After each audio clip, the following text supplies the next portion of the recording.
Oi, come with me real quick. I want to take you for a quick drive. Brand new Jimny 5-door long wheelbase XL.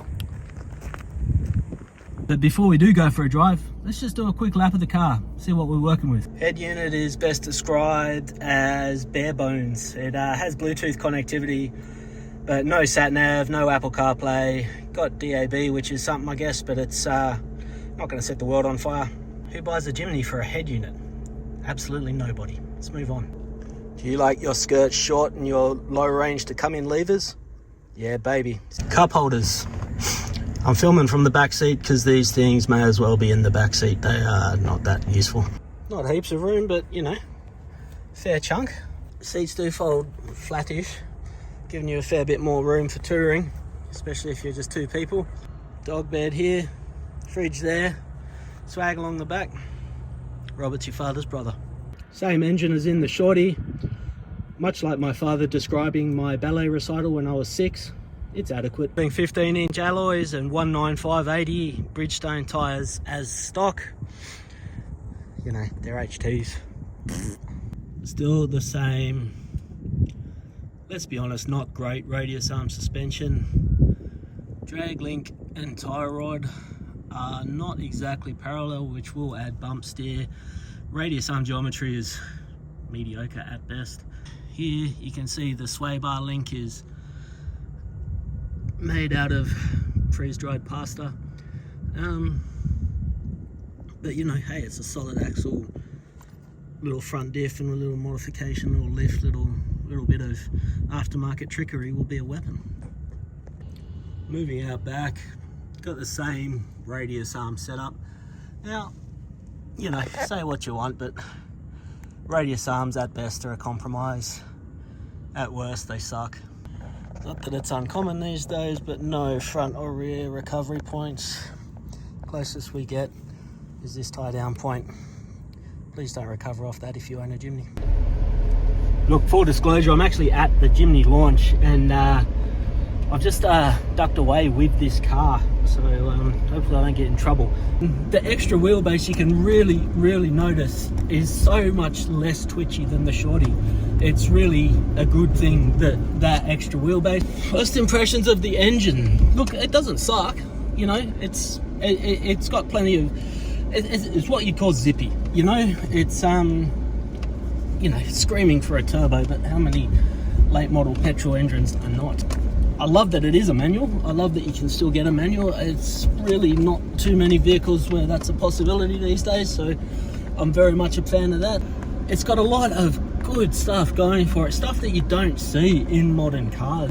It's got the ladder chassis, it's got the front and rear solid diffs, it's got massive amounts of customized ability, if that's a word.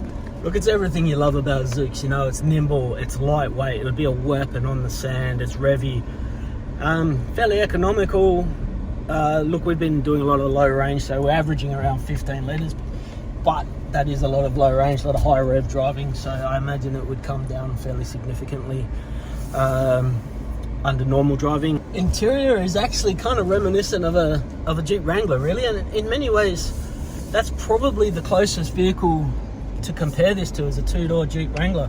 Similar amount of room. This thing's way narrower. Anyone who's driven a Zook off-road knows you've got to pick the Zook lines. It's not like driving a normal car off-road, which sounds like a negative, but it's actually a real positive insofar as you can pick your lines so much nicer and so much more efficiently off-road than you can in, say, Hilux. But you know, the buttons are big, they're functional, you know, it's got a touch screen, it's got all the mod cons. It's, you know, it's no Range Rover, but you don't buy this car expecting it to be one. The steering is vague AF. It's not a deal breaker. It's not something that you're gonna drive every day and hate, you know. It's still very easy to drive. Again, it's not a WRX, but nor is it designed to be. It's an off-road vehicle. And I think if you're expecting a Corolla GR, you're in the wrong you're in the wrong ballpark. You're playing the wrong sport. I'd love to see a couple of diff lock switches and some slightly lower gearing, particularly in low range. But beyond that, my gripes are few and far between. For a small four-wheel drive that really is very comfortable and very capable. Yeah, hard to beat, man. I still would sort of want some low range gears. That's me. How many people are going to keep stock size tyres on this thing? Probably most of them, but I'm not one of them. But let's be honest, at the end of the day, we're driving a pretty bumpy course here on road pressures with highway terrain tyres. Would this thing benefit from some bigger suspension and better tyres? Absolutely. It would probably turn it into an absolute weapon. Power? Meh. Torque? Lol. What's that? But fun? The fun is off the charts, baby. If you're someone who likes to customize their own thing, don't want a big four-wheel drive, don't need 4 ton of towing, don't need, you know, a ton of payload, you just bare bones, want a quick, cheap to run commuter, this is your Huckleberry. This is your guy. These things are rad. $64,000 question, or the $36,000 question. Is it worth the coin? That's so hard to answer. On the one hand, it's still a chunk of money for what's essentially a commuter. But on the other hand, there's so few places this thing would not get you that it becomes, as a four-wheel drive, really quite cheap and quite affordable. Is it worth it? Well, that's for you to decide. For me, the answer is yes.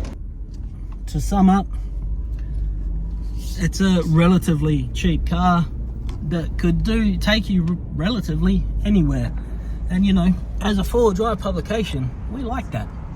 Is it luxury? Is it going to tow your caravan? Is it going to tow your boat down the ramp? Is it going to be the most comfortable car you've ever owned? Absolutely not. But you don't buy it for that. That's not what it's about. Anyway, that was my first impression. Expect a full professional type review shortly.